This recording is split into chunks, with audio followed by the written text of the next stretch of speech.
funding, we're coming near to the end of the rope. I mean, today we announced $200 million, and we'll keep that aid going as long as we can, but it's not going to be indefinite. So are we moving with a sense of alacrity? Absolutely. I couldn't give you a date certain on the calendar.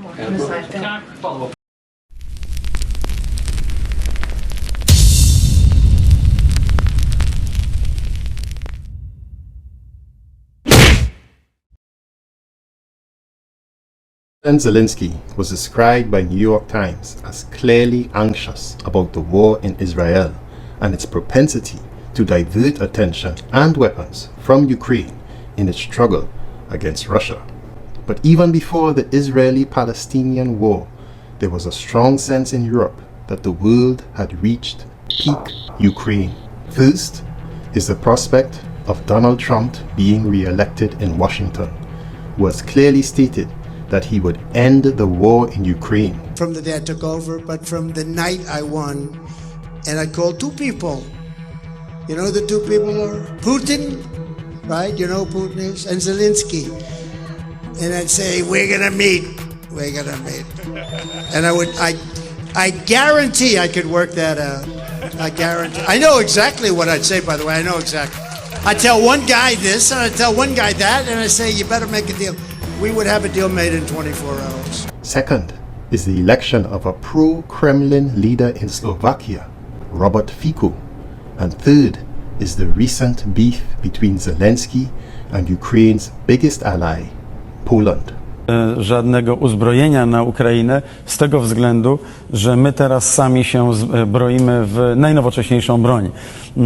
But it's not just foreign aid that's a concern for Zelensky. CNN reported that Western ammo stocks are at, and I quote, the bottom of the barrel. Dutch Admiral Rob Bohr, who is the chair of the NATO Military Committee and NATO's most senior official, said that, and I quote again, the bottom of the barrel is now visible. He continues to say that we give away weapons to Ukraine, which is great, but not from full warehouses.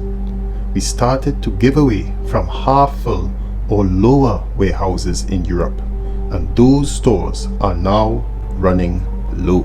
Maybe because you have finished all of the rounds inside your magazine. How? So what would be the effect on Ukraine should weapons aids run low?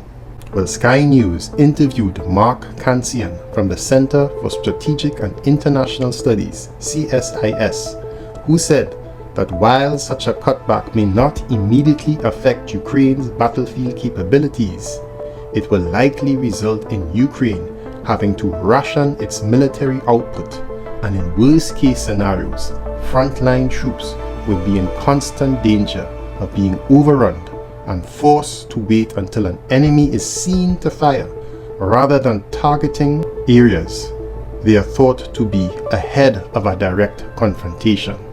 To me, this means that the Ukraine summer offensive is over, and likewise, any prospect of a future offensive by Ukraine is kaput. And it seems that Russia has picked up on this fact. Sky News, citing the Institute for the Study of War, ISW, reports on the 13th of October that Russia has launched a major ground offensive on Avdiivka, attacking from the northwest, the west, and the south of the city, using armored assault groups, rotary wing aircraft, and concentrated artillery.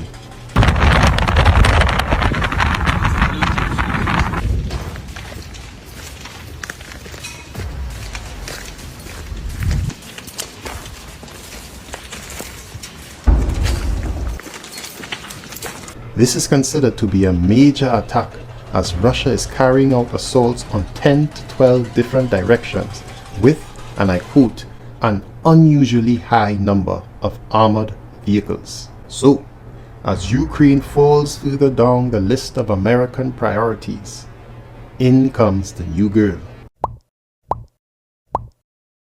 Time magazine reports that the Biden administration and leading members of Congress are crafting an American aid package of roughly $2 billion in supplementary funding to Israel. What's a bit surprising is that Time magazine reports that this funding would go toward replenishing Israel's stockpile of interceptors for the Iron Dome missile defense system, artillery shells, and other munitions. Now, I find this surprising because, based on the IDF's initial response to the Hamas invasion, it did not seem to me like they use much of these munitions, and they will not very well prepare despite all this US funding.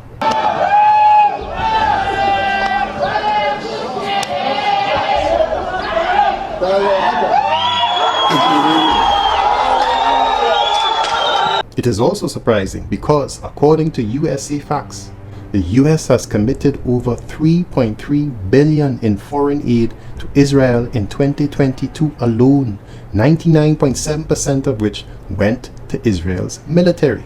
Furthermore, since World War II, that is from 1946 to 2022, the US has sent more foreign aid to Israel than any other country, totaling, and get this, a whopping $317.9 billion US dollars. So one might ask, especially given Israel's poor performance in response to the Hamas invasion on October 7th, where has this aid gone?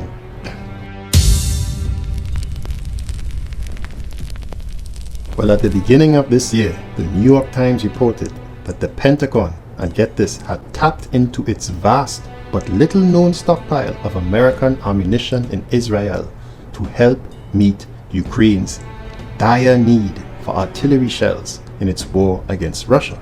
Moreover, this stockpile was supposed to assist the Pentagon to use in Middle East conflicts, as well as to allow Israel to access these supplies in emergencies.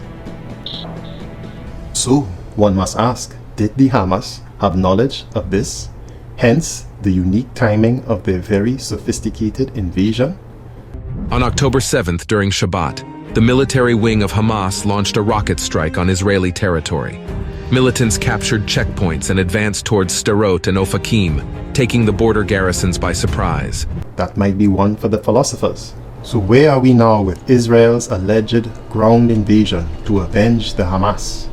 Well, the New York Times reports that the ground invasion initially planned for the weekend was delayed by a few days, at least in part because of bad weather, which would make it harder for the Israeli pilots and drone operators to provide their ground forces with much needed air cover. But could there be other reasons for this delay?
Further, retired US Colonel Daniel Davis agreed that the IDF is not prepared for such an attack to the sophistication of urban warfare assaults. what people are thinking. You may remember in 2009, Obama sent the U.S. Army into Afghanistan and said they were going to destroy the Taliban. And you see how that worked out. And the reason why is similar, because once the Israeli forces go in, how do they know who's a Hamas fighter as opposed to just some man that happens to be standing there? Almost everybody's armed with an AK-47. And unless Israel is going to literally kill everyone, they're going to have to find some effective way to be discriminating in who they shoot. Otherwise, they're going to gain more enemies than they'll ever get rid of the Hamas. And that's one of the biggest difficulties I see Israel have. But then I'll also add one other thing. Look, the Israeli army has not been trained for this kind of sophisticated urban warfare. They've been trained in other things over time.